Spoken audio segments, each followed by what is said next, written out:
Okay, let's unpack this. We're diving deep today into something, well, incredibly widespread, a single-celled parasite called Toxoplasma gondii. Mm. The stats are pretty eye-opening, actually. It's estimated to have infected maybe half the human population globally at some point. Yeah, it's huge. And it's tied to our feline friends, yeah, cats, in a way that's, let's say, often misunderstood. Yeah, definitely. And for this deep dive, we've got this stack of source material you sent over research papers, summaries, expert notes, the whole lot. Right. Our mission today is really to cut through all that, guide you through the essential insights, the parasite's life cycle, how it affects animals, including your pets, and crucially, what it means for you, all based on the core info in these sources. Exactly. So forget feeling bogged down. We're here to pull out the absolute must-knows, the surprising bits, and help you connect the dots. Let's just jump right in. The fundamental question. What is this thing? Okay, so at its heart, Toxoplasma gondii is what scientists call an obligate intracellular protozoan parasite. Okay, sounds technical. It does, but basically it just means it's a tiny, single-celled organism. And it has to live inside the cells of other animals to survive and reproduce. It's remarkably adaptable, actually. It can infect nearly any warm-blooded animal. And here's where that crucial distinction comes in, right? The sources really hammer this home.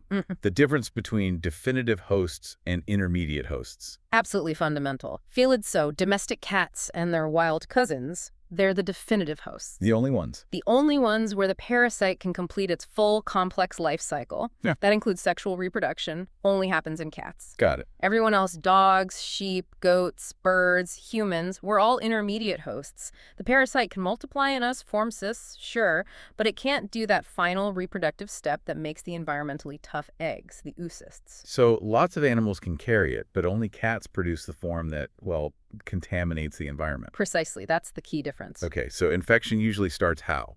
Ingesting something. Yeah, either ingesting those tough oocysts from the environment or tissue cysts that have formed in another infected intermediate host, like a mouse a cat eats. Right. Once it's inside, it spreads through the blood and the lymph system. That's part of the immune network. And it can cause tissue damage. Necrosis is the term. And the sources mention that acute infection, the sudden kind, isn't usually that bad in healthy animals. That's right. It's rarely fatal, often self-limiting. The parasite then shifts gears, goes into a chronic phase, forming these dormant cysts in tissues, muscle, brain, places like that. In that chronic phase with the cysts, that's usually when there are no symptoms. Unless the immune system gets weakened. Exactly. Clinical disease where the animal actually gets sick from toxo, it's really strongly linked to other things that cause severe immunosuppression. Like distemper in dogs or FIP, Fella V in cats, those kinds of things. Yep, those are the examples given. Those underlying conditions just make the animal vulnerable. And this parasite, it's not picky about where it goes in the body. Not at all. It's multisystemic. Hits various organ systems. And interestingly, the sources note it often goes for similar organs in both cats and dogs. But there was that specific point about eyes in cats. Yeah, that really stood out. In symptomatic cats, eye inflammation uveitis is apparently super common. Something like 80% of affected cats shows signs inside the eye. That's a huge percentage for just one symptom location. Wow, 80%. So, okay, it can affect many organs, clinical disease is rare, but exposure is common.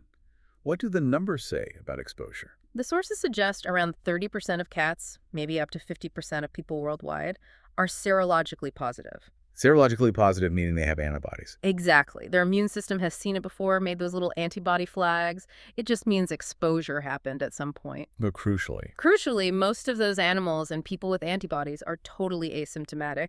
They carry the dormant parasite, but they aren't sick from it. That's a key point in the material.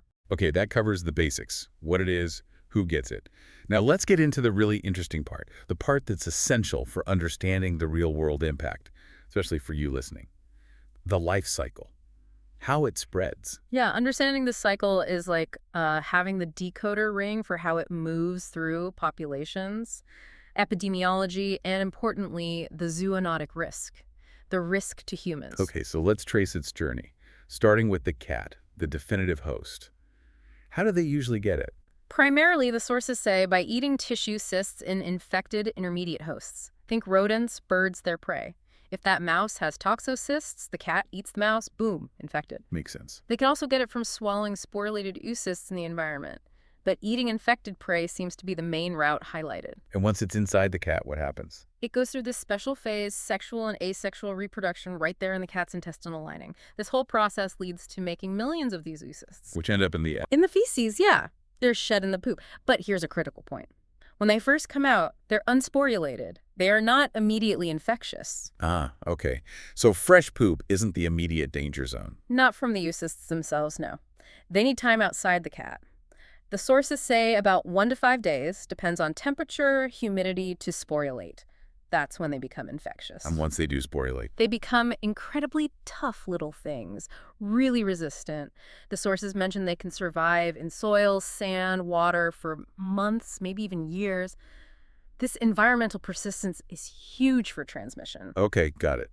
And the cat shedding how long does that last? This is another key detail. It's typically a short period, usually only 1 to 3 weeks, average maybe 10, 14 days. And crucially, this usually only happens after their very first infection. Only the first time. Mostly, yes. Yeah. The sources indicate most cats develop immunity after that initial shedding phase. Even if they get re-exposed later, they typically don't shed oocysts again. That is a really important point for cat owners. Brief shedding, often just once. Okay, now, intermediate hosts us, dogs, sheep. How do we get infected? The most common way, according to the material, is ingesting those sporulated oocysts from the contaminated environment. Like gardening, kids in a sandbox. Exactly. Accidentally swallowing contaminated soil or contaminated water, or eating unwashed fruits and veggies grown in soil where infected cat feces ended up and sporulated.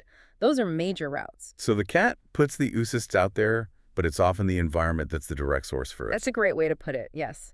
The other big route for intermediate hosts, including us, is eating raw or undercooked meat that contains those dormant tissue cysts from another infected intermediate host. Like undercooked pork or lamb chops. Precisely. Pork, lamb, venison are often mentioned. Pigs and sheep seem to be common sources for human infection via meat. And once an intermediate host ingests it, either oocysts or tissue cysts. The parasite wakes up, starts multiplying asexually. First, as these rapid forms, taxoites, they can cause the acute illness phase. Then they transition to slower forms, brightozoids. The dormant ones. Right. They form those tissue cysts, hiding out in muscle, brain, liver.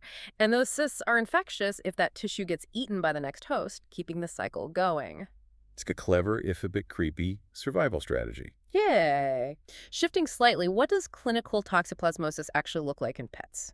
Because we keep saying it's rare. Yeah, and that's the #1 thing for pet owners to remember. Clinical disease is rare, especially in animals with healthy immune systems. Most infected pets, no signs at all. But if signs do show up? Usually in young animals or immunocompromised ones, and the signs are super not specific. They can look like a lot of other illnesses, really depends on which organs are hit hardest. Okay, so if a cat does get sick, what might you see? Well, symptomatic cats are seen more often than symptomatic dogs, but still, overall, it's uncommon. It's most severe if kittens get infected before birth, sadly, stillbirths, or they die soon after. In older cats, if they're immunosuppressed, you often see respiratory signs like trouble breathing or GI issues. And neurologic signs. Less common, the sources say less than 10% of cases, but possible. But then you have the eyes. Right, the 80% thing again? Yeah, in symptomatic cats, ocular signs, that uveitis, inflammation inside the eye, very common. The sources also mention male cats might be slightly more likely to show clinical signs. Just an interesting detail. And dogs. Even rarer. Even rarer, yes. And almost always linked to something else suppressing their immune system, like distemper. Young dogs might get a more generalized infection. Older dogs, maybe more localized nerve or muscle issues. Neurologic signs can happen. Might look like distemper, actually. But unlike cats, eye problems are pretty uncommon in dogs with toxo. And for livestock, like sheep? Primarily reproductive problems, abortions, stillbirths. That's the main economic impact there. So if it's rare, and the signs are non-specific, how do vets actually figure out if it is toxoplasmosis? Sounds tricky. It absolutely is tricky. You can't diagnose it just on signs alone. Vets need to combine clues. Let's start with a really thorough history, physical exam, look at the signs, check immune status, ask about exposure. Does the cat hunt, eat raw meat, on immunosuppressive drugs? And then testing comes in. Blood tests for antibodies are usually a key piece, yes. Serology. The sources talk about 2 main types, IgM and IgG. Okay. Think of IgM as the recent infection antibody. Shows up maybe 2 weeks after infection, but fades after a few months, max. IgG is the past exposure antibody. Comes up a bit later, maybe 2-4 weeks post-infection, but sleeps around for a long time, often over a year. So how do you read those results? Well, a high IgM level suggests a recent, possibly active infection, but a single high IgG, that usually just means past exposure. Mm. The animal likely has that chronic dormant infection. So high IgG doesn't mean active disease right now. Not usually on its own. What really points towards active clinical disease is seeing a big jump in the IgG level over a few weeks. The sources mention a 4-fold increase in the titer. Titer. What's that? Oh, sorry. A titer is just a lab measure of how much antibody is in the blood. It's like a dilution level. Yeah. So a 4-fold increase means the amount of IgG quadrupled between the first test and the second test a couple weeks later. That rising level suggests the parasite is actively multiplying now, causing the current illness.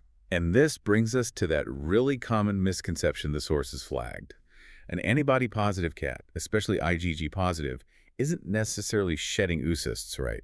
This is so important to understand. A cat with IgG antibodies likely got infected a while ago. It probably already went through that short shedding phase if it was its first exposure, and now it has immunity. So it's actually unlikely to be shedding. Very unlikely to be shedding at that moment, or to shed again. The shedding happens early on, before the strong antibody response fully develops. Finding IgG antibodies usually means the potentially infectious shedding window is long past. That really does flip the script on how people often think about it. What about testing the feces directly? You can test cat feces for oocysts, but the sources point out it's often not that helpful for diagnosing clinical illness. Why not? Well, shedding is brief, remember, 1-3 weeks, and it can be intermittent. Plus, the clinical signs, like fever or breathing problems, often show up after the shedding period is already over. By the time the cat looks sick, it might have stopped shedding days or weeks ago.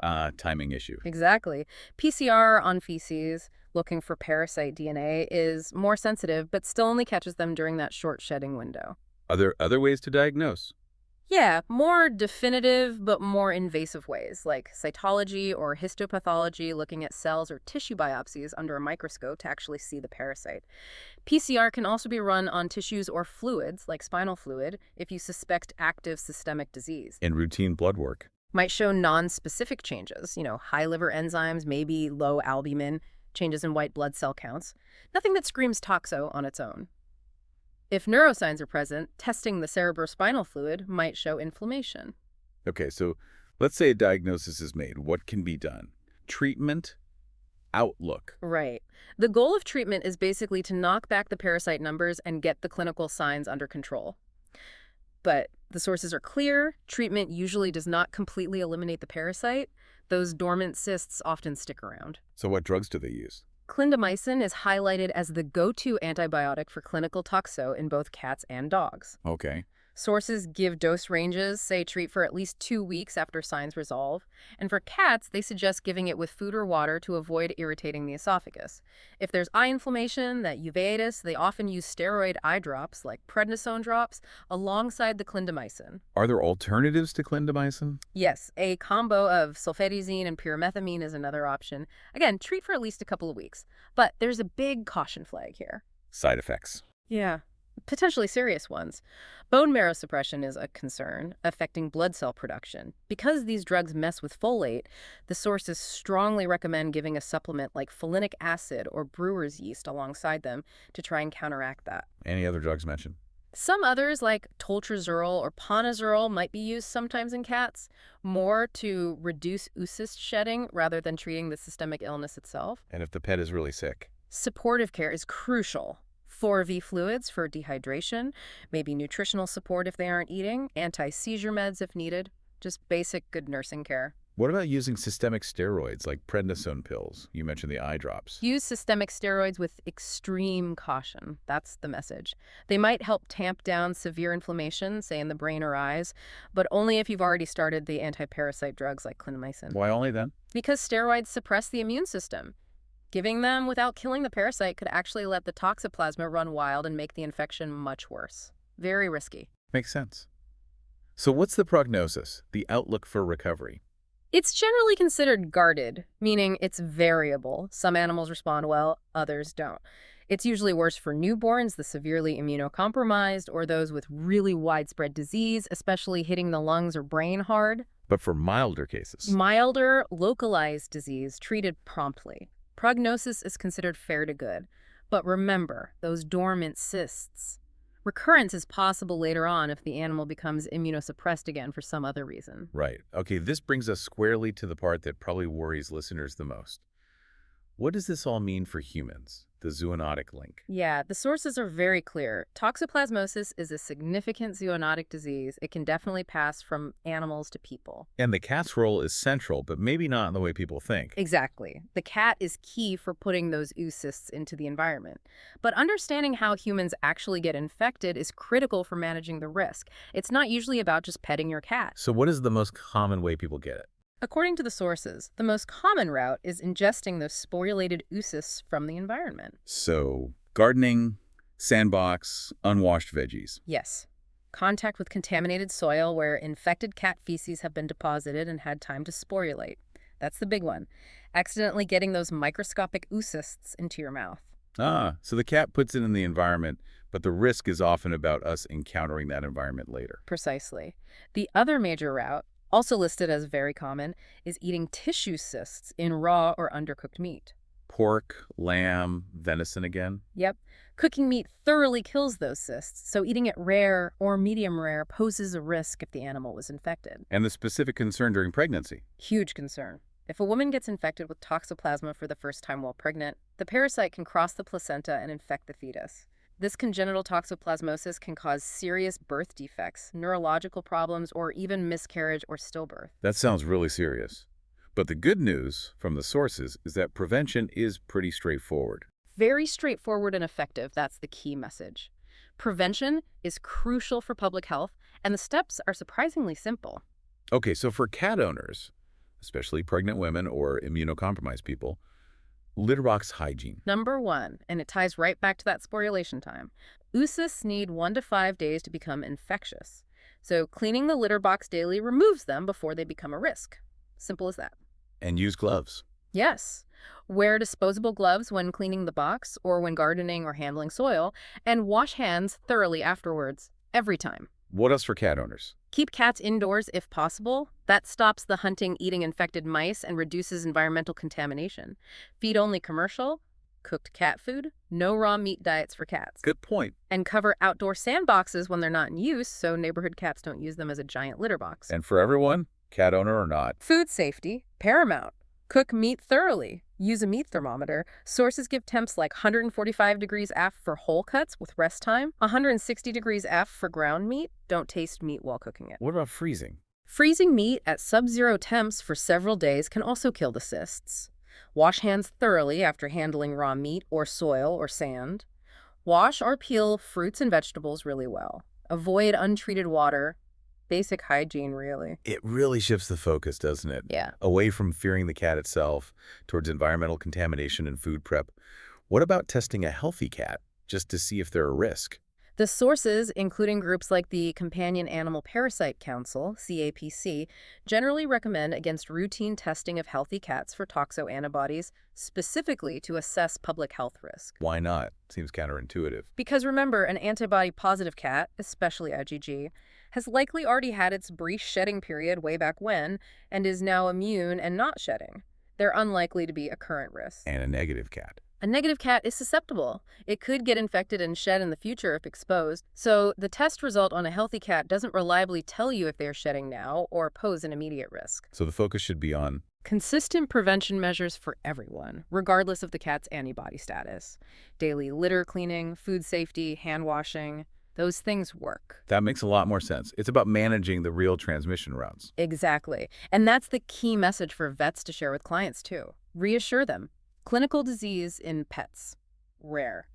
The main human risk. Environment and undercooked meat.